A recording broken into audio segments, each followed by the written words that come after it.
Bismillahirrahmanirrahim. Assalamualaikum warahmatullahi wabarakatuh. Selamat pagi anak-anakku semuanya. Mudah-mudahan hari ini kita semuanya berada dalam lindungan dan keberkahan Allah Subhanahu wa taala. Ketemu lagi dengan saya, Pak Mugiono, dalam mata pelajaran fikih.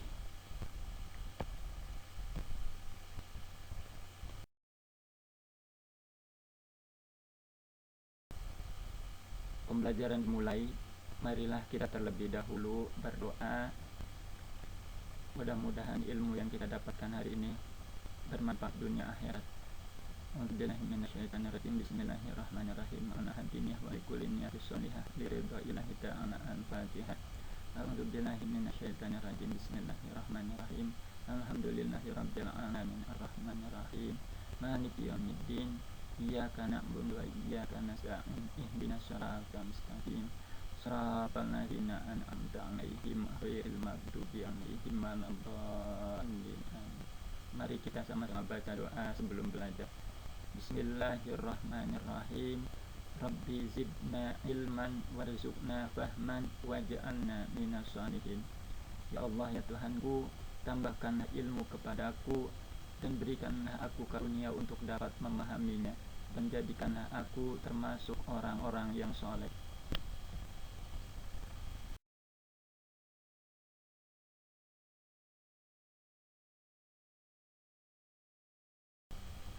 Anak-anakku, materi hari ini yaitu tentang ketentuan sujud sahwi.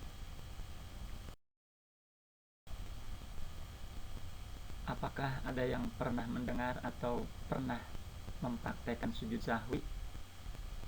Coba perhatikan, amati gambar tersebut. Apakah sujud itu? Sebelum masuk ke materi sujud sahwi, kita bahas dulu pengertian sujud. Sujud adalah suatu gerakan di dalam sholat di mana jidat, kedua lutut, kedua telapak tangan, dan ujung kedua jari kaki menempel pada alat.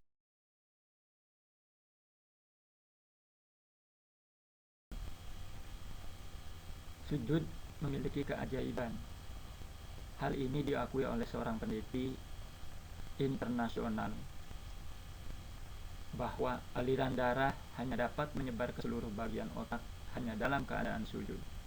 Penelitian tersebut akhirnya membuka hati beliau untuk mendapat hidayah, yaitu mengakui ketinggian dan kebenaran ajaran Islam, Quran sepanjang masa, karena ayat-ayat baru bisa dibuktikan iptek.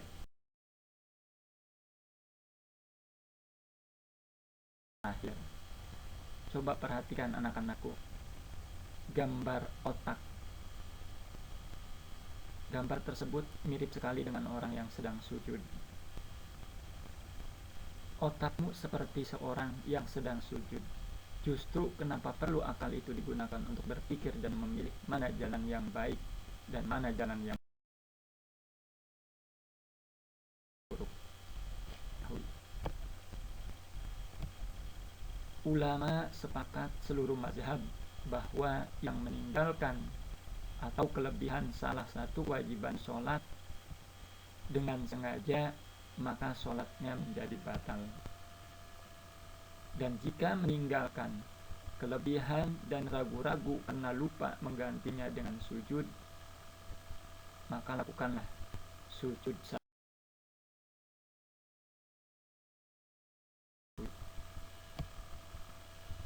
Pengertian sujud sahwi. Sujud sahwi adalah sujud dua kali yang dilakukan setelah membaca tasyahud akhir sebelum salam. Melakukan sujud sahwi hukumnya sunnah bagi seseorang pada waktu sholat, sebagaimana sabda Rasulullah Shallallahu Alaihi Wasallam yang artinya, dari Abu Sa'id Al-Khudri, Nabi Muhammad Shallallahu Alaihi Wasallam bersabda, apabila salah seorang dari kamu ragu dalam sholat, ia sudah mengerjakan 3 atau 4, maka hendaklah dihilangkannya keraguan itu dan diteruskan sholatnya menurut yang diyakini.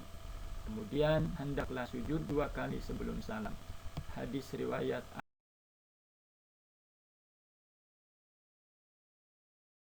Ahmad Muslim. Sebab-sebab sujud sahwi. Yang pertama, apabila ragu-ragu terhadap bilangan rakaat yang dikerjakan. Kedua, kerjaan rakaat atau rukun dalam sholat. Ketiga, apabila lupa dia melakukan sunnah atau tidak mengerjakan salah satu di antara sunnah akad.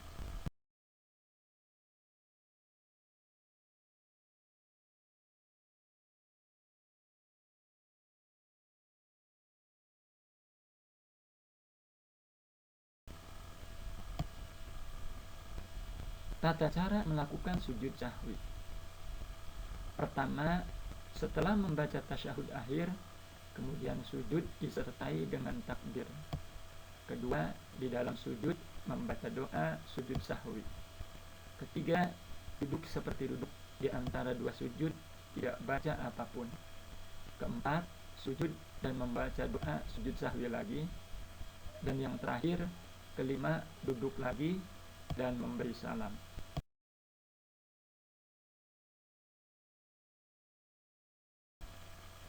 Bacaan sujud sahwi.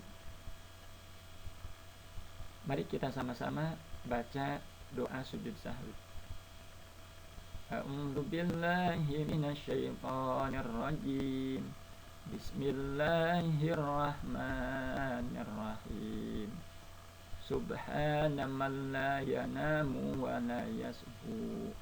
Maha suci Allah yang tidak mungkin tidur dan lupa. Sujud sahwi itu ada kalanya sebelum salam dan ada kalanya sesudah salam.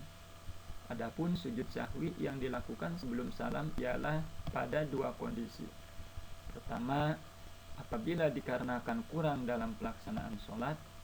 Yang kedua, apabila dikarenakan ragu antara dua kemungkinan dan tidak merasa lebih berat kepada salah satunya. Sedangkan sujud sahwi yang dilakukan setelah salam ialah juga pada kondisi pertama apabila karena kelebihan dalam pelaksanaan sholat. Yang kedua, apabila karena ragu antara dua kemungkinan, tapi ada kecondongan pada salah satunya. Hikmah sujud sahwi. Hikmah sujud sahwi yang pertama adalah manusia menyadari kekurangan dan kelemahannya sebagai manusia ciptaan Allah Subhanahu wa ta'ala. Dengan kekurangan dan kelemahannya itu, seharusnya hidup di dunia ini tidak boleh sombong dan tidak pula angkuh. Kedua, manusia harus selalu mensyukuri nikmat Allah Subhanahu wa ta'ala yang telah diberikan kepada mereka, baik yang tampak maupun yang tidak tampak.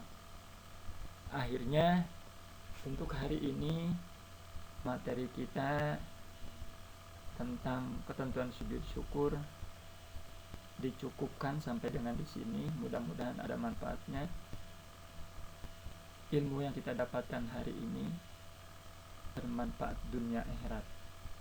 Mari kita sama-sama tutup pertemuan kali ini dengan bacaan hamdalah. Alhamdulillahirabbil alamin. Wassalamualaikum warahmatullahi wabarakatuh.